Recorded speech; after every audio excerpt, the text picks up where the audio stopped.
Bismillahirrahmanirrahim. Hello les fanophiles, on va parler aujourd'hui des migraines. Donc on va parler de diagnostic, on va parler des critères, on va parler des machins, des trucs, etc., etc. Donc on va commencer par la migraine. La migraine préfère les femmes. Elle préfère les femmes, elle aime les femmes comme moi. Donc elle préfère les femmes, la migraine. Donc 1 à 5 femmes pour un seul homme.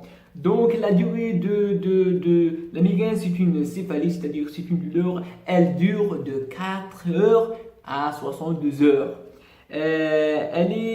Si elle est supérieure à 72 heures, c'est-à-dire supérieure à 3 jours, on appelle de statut migraineuse. Donc d'intensité modérée à sévère, selon les cas, du type pulsatile, de syndrome méningé, on peut voir une photophobie, phonophobie, parfois on ne trouve pas, donc c'est pas pathognomique, une rudeur de la nuque, une augmentation de la douleur, de l'encéphalie avec l'activité physique.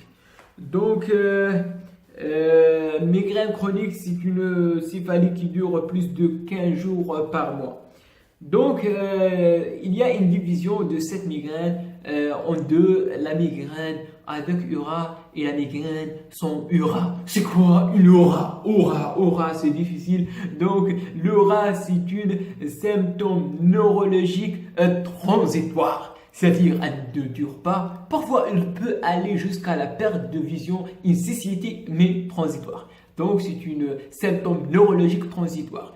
On a plusieurs de types. La plus fréquente des migraines sont les migraines sans aura, c'est-à-dire seulement des céphalies hémilatérales, unilatérales plus fréquentes, donc pulsatiles, etc. Mais il n'y a pas des troubles, symptômes neurologiques transitoires. Donc la plus fréquente, c'est la migraine sans aura, c'est-à-dire que des céphalies. L'aura, la migraine avec aura, on a plusieurs. On a l'aura visuelle, c'est la plus fréquente, 90%. Ils ont des dysfonctionnements visuels, c'est-à-dire ils voient des choses qui n'existent pas, des choses brillantes, qui brillent dans le champ visuel, jusqu'à hémianopsie latérale homonyme, de scrotum scintillant, une ligne brisée lumineuse qui part dans un émission. Donc des choses visuelles. Parfois, je ne sais pas comment, des lignes brisées, parfois absence, il ne voit pas quelque chose qui existe. Donc, des annulations visuelles, c'est la plus fréquente. Il y a aussi l'aura sensitive, généralement, c'est 10%, il voit une aura visuelle qui propage vers l'aire somesthésique sensitive, qui ont aussi des auras sensitives, c'est-à-dire une paresthésie au niveau du doigt, des bulbes du doigt, et au niveau des lèvres, parfois, très rarement, une hémesthésie de l'hémoïcorps.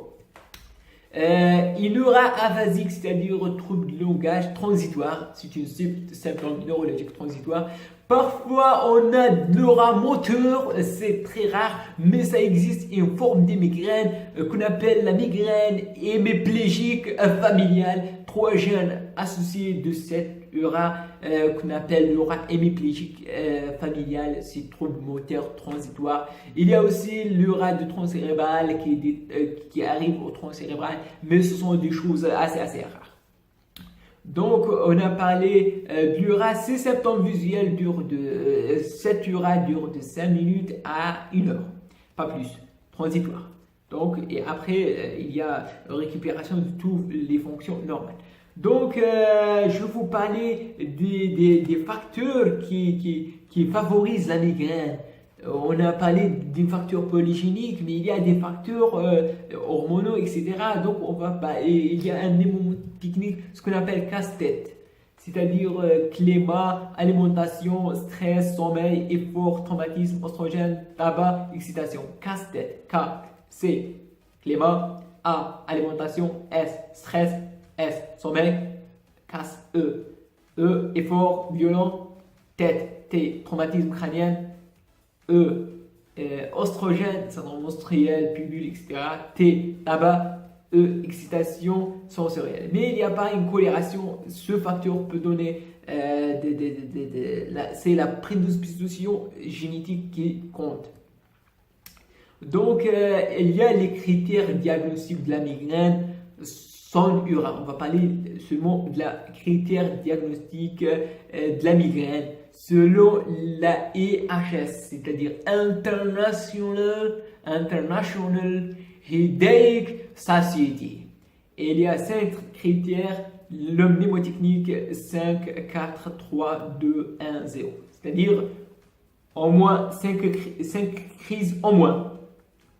4 heures en moins, 3 heures au plus. 2 critères parmi unilatéral pulsatile augmenté à l'effort et l'intensité modérée à sévère. Un seul critère pour un signe, au moins un signe entre nos évolutions et la phono et photophobie. 0 argument pour une autre maladie neurologique par ailleurs. Donc, ce sont les critères diagnostiques selon la IHS.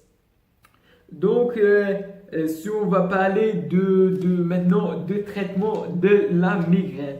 Donc, on a parlé de diagnostic et critères diagnostiques. On a parlé de la différence entre migraine avec URA, migraine sans URA. On va parler des diagnostics différentiels. Diagnostic différentiel de la migraine sans URA, c'est bien sûr les algies faciales. Diagnostic différentiel de migraine avec URA, c'est bien sûr les AVC transitoires, c'est-à-dire les accidents vasculaires transitoires et les épilepsies partielles. Donc, ce sont de type l'absence, donc sont un petit peu dans les diagnostics différentiels, mais il y en a des critères proposés pour bien différencier. En cas de doute, on utilise des examens complémentaires. Parce que le diagnostic de la migraine, c'est purement clinique. Mais en cas de doute, on a le droit d'aller utiliser les choses comme ça, des examens complémentaires. Donc, concernant le traitement, il y a un traitement de crise et traitement de fond, c'est-à-dire un traitement de crise, d'état migraineux et un traitement prophylactique. Donc, le traitement de crise, on a les spécifiques et le non spécifique. Le non spécifique, on a le paracétamol, les ARS, c'est-à-dire les anti-inflammatoires non stéroïdiens. Donc, les anti-inflammatoires non stéroïdiens peuvent diminuer la prostaglandine qui est sécrétée par l'inflammation neurogénique. Donc, il diminue la prostaglandine et peut aider la migraine. Aussi, on a un traitement spécifique, ce qu'on appelle une nouvelle famille des agonistes sérotonergiques de récepteurs 5-HT, 1B, 1D et 1F sont les triptans, sont des agonistes sérotonergiques de 1B, 1D, 1F. Le 1B, le 1D, il utilise pour diminution de substance P, c'est-à-dire pain substance, et pour diminuer aussi le potentiel d'action des nocicepteurs.